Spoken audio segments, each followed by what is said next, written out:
آج ہم جنید اور ماریہ کے گھر ہیں۔ جنید اور ماریہ دونوں بچوں سے بھرپور محبت کرتے ہیں اور اپنے اپنے انداز میں ان کے ساتھ وقت گزار رہے ہوتے ہیں۔ جنید کا مسئلہ یہ ہے کہ وہ اپنی جاب سے فارغ ہو کر اپنی شام اسکرین کے سامنے گیم کھیلتے ہوئے گزارتے ہیں، اور اس میں وہ اپنے بیٹے ہادی کو بھی اپنے ساتھ بٹھاتے ہیں تاکہ دونوں باپ بیٹا ساتھ وقت گزار سکیں، اور روزانہ یہ کام تقریباً رات 11-12 بجے تک جاری رہتا ہے۔ مگر آپ کا کیا خیال ہے، کیا یہ کوشش درست سمت میں جا رہی ہے؟ جنید کو یہ سمجھنے کی ضرورت ہے کہ وہ اس وقت جس مسئلے سے دوچار ہیں اسے گیمنگ ایڈکشن کہا جا سکتا ہے۔ جنید کا خیال ہے کہ چونکہ وہ آفس کے بعد کا تمام وقت گھر پر اپنے بیوی بچوں کے درمیان گزار رہے ہیں، تو یہ ایکٹیویٹی ایک بے ضرر سا کام ہے جو کہ وہ ہادی کے ساتھ کنیکٹ کرنے کے لیے کر رہے ہوتے ہیں، اور یہ بھی کہ وہ دوسرے لوگوں کی طرح گھر سے باہر اپنے دوستوں میں بیٹھ کر وقت نہیں گزار رہے، اس لیے ان کے گھر والوں کو، بیوی بچوں کو اس پر ان کا شکر گزار ہونا چاہیے۔ اب ہمیں جنید کو ویک اپ کال دینے کے لیے چند باتیں بتانی ہوں گی۔ تو سب سے پہلے یہ کہ ماریہ کو ان کی غیر موجودگی میں پیرنٹنگ اور گھر کے باقی امور کی تمام ذمہ داری خود ہی پوری کرنی پڑ رہی ہوتی ہے،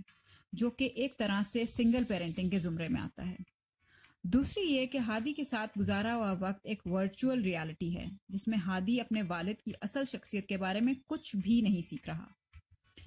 تیسرا یہ کہ جنید غیر ارادی طور پر ہادی کو مار دھاڑ اور وائلنس سکھا رہے ہیں، اور اس طرح کی گیمز بچوں میں تشدد کو نارملائز کرا رہی ہوتی ہیں۔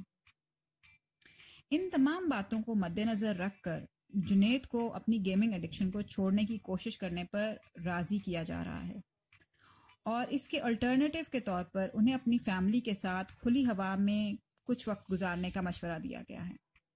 جس میں وہ بچوں کے ساتھ کھیل کود کا پروگرام بنا سکتے ہیں، بچوں کو پکنک پر لے کے جا سکتے ہیں، اور یہ سب کام کرنے سے نہ صرف بچوں سے کنیکٹ کرنے میں مدد ملے گی بلکہ جنید کی اپنی ذات میں بھی بہتری آئے گی، اور ماریہ اور بچوں سے بات کرنے اور ان کے ساتھ ایک بہتر بانڈ بنانے میں ان کو مدد ملے گی۔ یقیناً یہ تبدیلی ہادی کے لیے اور جنید کے لیے مشکل ہوگی، اور یہ ایک دن میں اچیو نہیں ہو سکتی، مگر جب پہلا قدم اٹھایا جاتا ہے تو پھر سفر شروع ہو جاتا ہے۔ آپ کا کیا خیال ہے کہ کیا جنید اور ہادی، جن کو روزانہ کی بنیاد پر گیم کھیلنے کی عادت ہو گئی ہے، اب وہ اپنے دن کا کچھ حصہ ایسی کنیکٹیوٹی میں گزاریں گے جہاں پہ وہ بیٹھ کے بات چیت کر رہے ہیں یا کھیل رہے ہیں یا آپس میں کسی ایسی گیم میں اکٹھے ہو رہے ہیں جہاں پہ وہ جسمانی طور پر اپنی ورزش کر رہے ہیں؟ ہمیں امید ہے کہ آپ کے لیے یہ سیکھنے کی سیریز بہت کچھ نیا لے کر آ رہی ہے۔ PRC یہ ویڈیو تدریسی مقاصد کے لیے بنا رہا ہے۔ شکریہ۔